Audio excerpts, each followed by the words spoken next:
കരിപ്പൂർ എയർപോർട്ടിൽ ഇന്ന് രാവിലെ ഇറങ്ങിയതാണ്. ഒരുപാട് യാത്രക്കാർ സ്വർണം, മൊബൈൽ എല്ലാം നഷ്ടപ്പെട്ടിട്ടുണ്ട്. ഇതിൽ നിന്ന് ഫോണ് ഈ ബാഗ് പൊട്ടിച്ചത് എങ്ങനെയാ നോക്കാം. ലോക്കിട്ടാണ് അത് പൊട്ടിച്ച് ഇതിൽ നിന്ന് മൊബൈല് പൈസയും വേറെയും പോയിട്ടുണ്ട്. അടുത്തത് അതാ അയാളത്.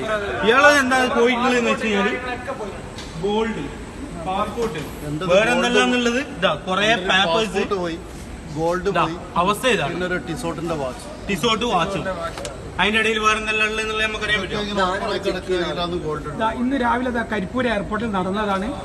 പ്രവാസികൾ വളരെ ഡേറ്റ് ജസ്റ്റ് പറഞ്ഞോടത്തേക്ക് 20-ാം തീയതി ഫെബ്രുവരി 20-ാം തീയതി ഇന്ന് രാവിലെ നടന്നതാണിത്. എന്താ ചെയ്യാന്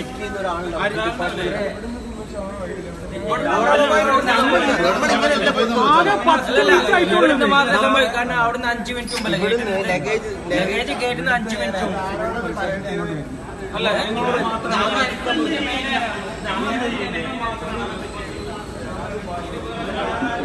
നിങ്ങൾ എന്താ സാധനം പോയത് പറയും. 1000 പൈസ കൗണ്ട് ചെയ്ത് കൊടുക്കുക എത്രയാണെന്നല്ല, എന്തായാലും 1000ന്റെ അടുത്താണ് ഉറപ്പായും മാറ്റില്ല. ഡ്യൂട്ടി ഫ്രീന്റെ ബില്ല് ചെക്ക് ചെയ്താൽ നിങ്ങൾ സാധനം പോയിട്ടുണ്ട്. എന്റെ മൊബൈലിൽ ഇതിൽ മൊബൈലില്ലേ? മൊബൈൽ